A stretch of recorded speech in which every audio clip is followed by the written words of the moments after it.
Hello guys, कैसे हैं आप लोग। उम्मीद है आप लोग फिट होंगे, ज़बरदस्त होंगे, मज़े में होंगे, बढ़िया होंगे और और बढ़िया तरीके से हमारे रिएक्शंस को एंजॉय कर रहे मेरा होंगे। नाम है इट्स तलहा। मी मोहसिन तो गाइस। गाइस, रमन सागर श्री कृष्णा एपिसोड नंबर 70 का पार्ट नंबर टू लेकर आ चुके जो हैं गाइस गाइस। लास्ट पार्ट था वो बहुत ही इंटरेस्टिंग, अमेजिंग और क्योंकि कमाल अब का तला था। भी हमें रमन सागर जी के मुंह से सुनने हाँ, को मिल रहा था कि आगे अब जो नया चैप्टर शुरू होने जा रहा है वो किस चीज़ का होने जा रहा है। तो बिल्कुल। हमें ये पता चला गाइस कि हमारा फेवरेट चैप्टर शुरू होने जा रहा है अब, जिसमें कृष्णा जी धर्म और अधर्म को अलग करके धर्म की स्थापना करेंगे और भाई। उसके बाद महाभारत के युद्ध में अर्जुन को गीता का ज्ञान ज्ञान भी देंगे। दिया जाएगा। तो गाइस, अब नेक्स्ट देखेंगे होने क्या वाला है, वो चलते हैं वीडियो की तरफ और देते हैं रिएक्शन। रिएक्शन। अब गीता तक पहुंचने के लिए हमें महाभारत के युद्ध तक पहुंचना होगा और महाभारत के युद्ध तक पहुंचने के हमें लिए सेनावर हमें पहुंचना पांडवों और होगा। कौरवों की कथा के वो भाग भी दिखाने होंगे जिनमें श्री कृष्ण किसी न किसी रूप में स्वयं सम्मिलित हुए। हाँ। अब यहाँ से उनकी जीवन कथा राजनीति के मार्ग पर अग्रसर होगी। उन्हें देश का राजनैतिक नेतृत्व करना है। उनकी सहायता से पांडव दिग्विजय करेंगे। उस दिग्विजय के पश्चात वो पांडवों से एक राजसूय यज्ञ कराएंगे।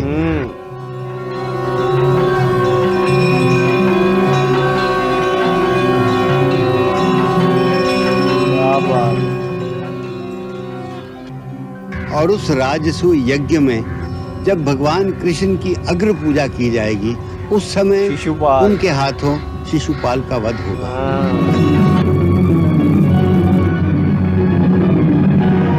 परंतु इससे भी पहले हमें वो सुंदर कथा दिखानी है कि कैसे और क्यों उन्होंने मथुरा नगरी को छोड़कर द्वारिका नाम की एक नई नगरी बसाई और रातों रात अपनी योग माया के द्वारा सोते हुए मथुरा वासियों को द्वारिका पहुंचा दिया।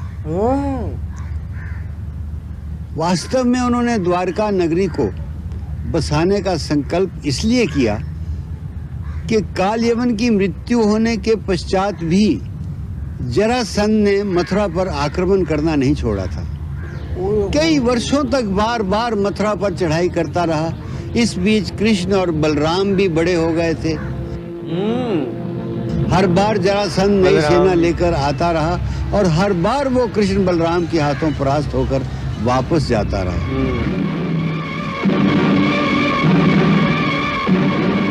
लेकिन उसने आना नहीं छोड़ा। जरासंध के बार बार आक्रमण करने से मथुरा और आसपास की जनता बहुत दुखी हो गई थी। ये देखकर श्री कृष्ण ने तय किया कि अब मथुरा से चला जाना ही अच्छा होगा। तत्पश्चात श्री कृष्ण ने देवलोक के महाशिल्पी विश्वकर्मा का आवाहन किया।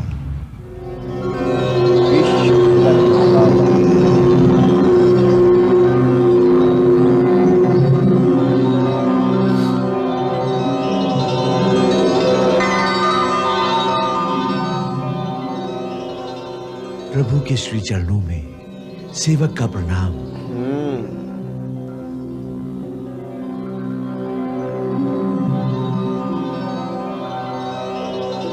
हे विश्वकर्मा, अब हम मथुरा छोड़कर कहीं और जाना चाहते हैं।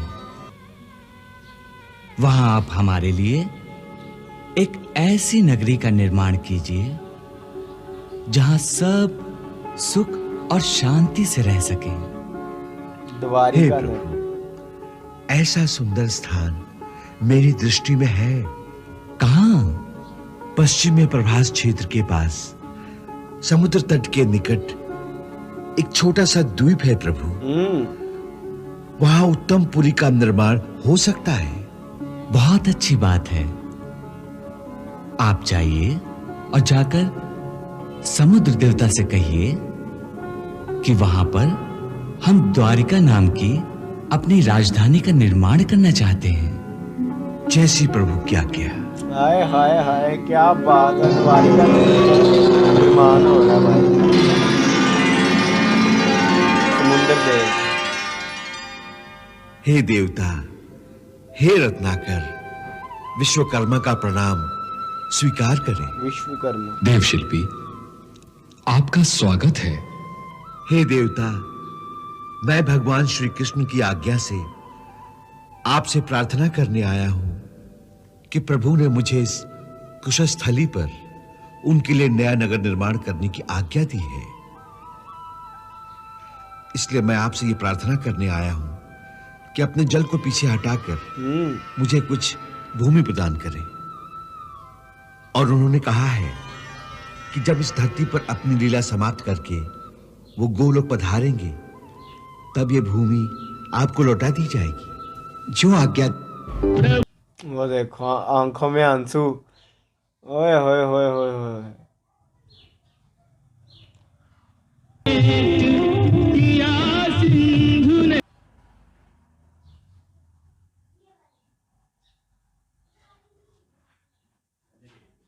जल को लिया समेत।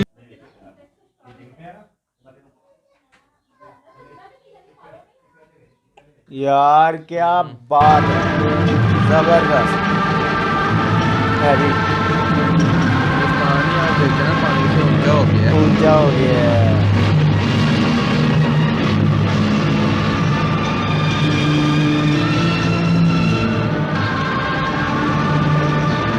पानी किस प्रकार से आ रहा है।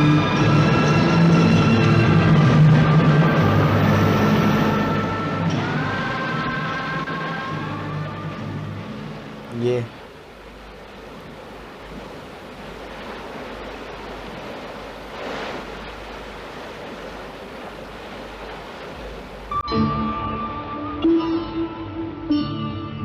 द्वारिका।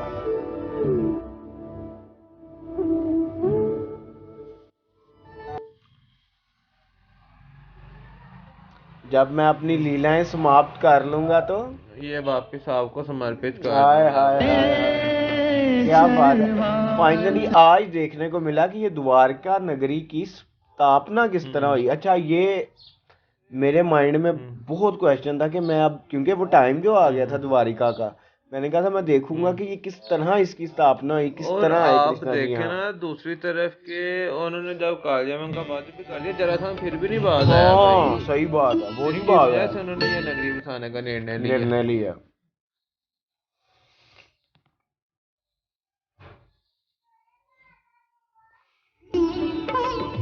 परित्रा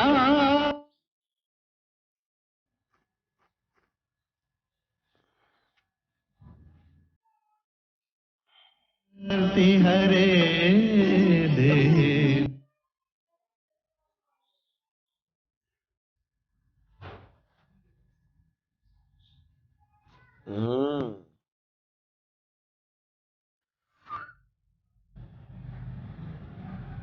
ये कौन है? हाँ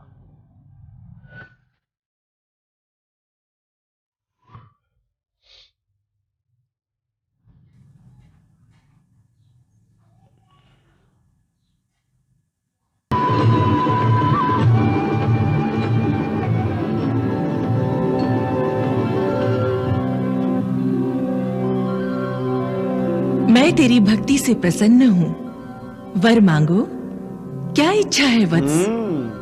हे माता, कोई भी प्राणी संसार में छोटा या बड़ा कार्य करना चाहे तो केवल शक्ति के द्वारा ही कर सकता है। हे माता, मैं भगवान श्री कृष्ण की इच्छा से उनके लिए एक नगर का निर्माण करने जा रहा हूं और ये कार्य आपकी कृपा के बिना कैसे हो सकता है। इसलिए हे माता, मेरे मन में रचनात्मक शक्ति का संचार करो और मुझे अपना बालक जानकर अपनी कल्पना रूपी शक्ति के द्वारा मेरे मन में द्वारिका का एक ऐसा चित्र अंकित कर दो जिसे देखकर प्रभु प्रसन्न हो जाए और माता, मेरा कार्य सफल हो जाए।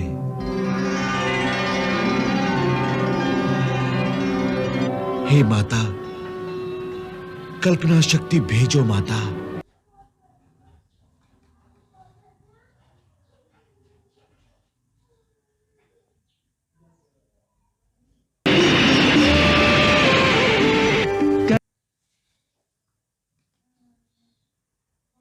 महाशक्ति। शिल्पी के मस्त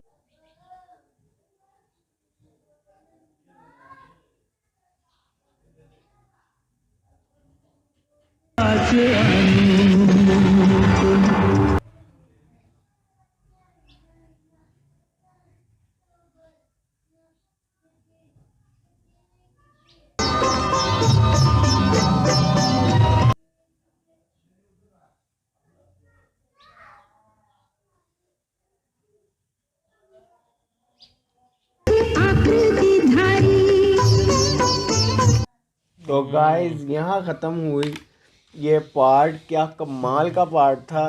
कृष्णा जी ने अब उनसे कहा है विश्वकर्मा से कि आप मेरे लिए ऐसी द्वारका नगरी का निर्माण कीजिए कि नहीं, उन्होंने कहा कि आप मेरे लिए कोई नगरी का निर्माण कीजिए। मैं इसके स्थान ढूंढिए, जगह स्थान ढूंढिए। उन्होंने कहा मेरे जहन में है एक स्थान, वो एक ऐसे समंदर के पास एक टापू है छोटा सा। तो तब उन्होंने कहा कि आप समुद्र देव से जाके कहिए कि वो हमें जगह दे दें, जगह प्रदान पानी करें, थोड़ा पीछे ले जाएं, और जब मैं सारी लीला समाप्त कर लूंगा तो तब ये आपको वापस समर्पित कर दूंगा। और उसके बाद आपने देखा कि किस प्रकार विश्वकर्मा जो है वो द्वारिका नगरी का निर्माण करने आ गए हैं। जैसा कि मैंने आपको मोहसिन भाई पहले भी बताया था कि मेरे जहन में क्वेश्चन था कि कृष्णा जी किस प्रकार वहां से निकलेंगे, मथुरा से क्या कह के निकलेंगे, कैसे निकलेंगे और द्वारिका नगरी तक कैसे पहुंचेंगे। तो अब पता चल गई ना तला कालयवन के वध के बाद भी जरासंध का जब आक्रमण करना नहीं रुका, वो बाबा पराजित होता है पर दोबारा आक्रमण करने आ जाता था। वो नहीं तो इससे मथुरा वासी परेशान होना शुरू हो गए। तो फिर कृष्णा जी ने फैसला किया कि मथुरा को अब छोड़ना ही बेहतर है।